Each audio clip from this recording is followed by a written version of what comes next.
biasa, ahli rekayasa udah mulai kerja nih guys. Panik bos, karena masyarakat sekarang mulai berani dan merasa terwakili dengan semua yang saya sampaikan. Sampai menyebut saya menyerang institusi Polri, dan menghujat saya sampai meneror saya. Dan bahkan membuat akun dengan nama saya, dengan konten yang tidak pantas. Dari semua yang terjadi semakin yakin saya, penegak hukum di Indonesia memang sakit. Ya memang tidak semua, lagi-lagi oknum. Iya, oknum yang terlampau banyak itu jumlahnya, anti kritik, saling menutupi kejahatan, dan saling melindungi satu sama lain. Koreksi kalau benar. Sekali lagi saya tegaskan, Rp1.000 pun saya tidak menerima apapun dari mengeluarkan isi hati masyarakat. Murni karena tanggung jawab moral dan nurani sebagai sesama manusia. Setiap saat yang saya dengar jerit, tangis, dan laporan masyarakat ke saya bukan ahli hukum, bahkan tidak sehebat kalian mengenai pasal dan undang-undang. Kalian lebih paham dan lebih mudah merekayasa semuanya. Sampai masyarakat kecil tidak berkutik di hadapan kalian. Tapi sampai kapan kekuasaan membuat kalian sewenang-wenang pada rakyat? Saya yakin kalian sendiri dengar ucapan Pak Prabowo bagaimana. Harus milih setia kepada bangsa, negara, dan rakyat, atau setia kepada pihak lain. Kalau setia kepada bangsa, negara, dan rakyat, ayo. Kalau tidak, percayalah, saya akan bersihkan aparat Republik Indonesia.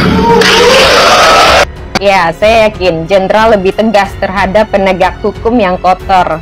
Jika kalian penegak hukum yang benar-benar amanah, bukankah tindakan saya justru sangat membantu institusi Polri buat berbenah dan bersih-bersih? Saya nggak tertarik dengan istilah sahabat Polri seperti yang Pak Listio Sigit sampaikan. Hanya dengan apa yang saya lakukan, saya ingin membuka mata institusi Polri sesungguhnya yang benar-benar bekerja, bahwa masih banyak oknum yang mencoreng nama institusi mereka sendiri. Butuh berapa banyak bukti lagi untuk saya menyampaikan ini? Anda pikir masyarakat buta? Saya pun sering ngobrol dengan polisi yang tidak sedikit dari mereka mengakui apa yang saya sampaikan. Bahkan mereka mengakui kebijakan dari atas yang tidak memihak pada rakyat. Ya, ini saya samarkan karena beliau tidak ingin identitasnya saya buka. Saya sangat menghormati itu. Saya iba dengan polisi baik yang namanya ikut tercoreng oleh rekannya sendiri. Sementara saya menyampaikan segala sesuatu berdasarkan fakta. Dapat untung kagak, teror iya. Jika semua yang saya sampaikan ujaran kebencian, saya tantang kalian untuk debat terbuka dan live secara langsung. Bahkan di hadapan Pak Presiden sekalian. Biar masyarakat aja yang vote. Gimana? Dan beri penilaian terhadap kalian. Relevan kan? Jujur, saya lelah. Ini bukan tugas dan tanggung jawab saya. Saya harap kalian bisa diandalkan dan membuat masyarakat nggak lagi menjerit dan menangisi ketidakadilan yang mereka rasakan hanya karena mereka miskin. Sekarang pertanyaan saya, apakah kekuasaan, kedaulatan masih di tangan rakyat? By the way, video saya nggak mungkin viral jika yang saya sampaikan kebohongan. Sesekali makanya baca komen, Pak.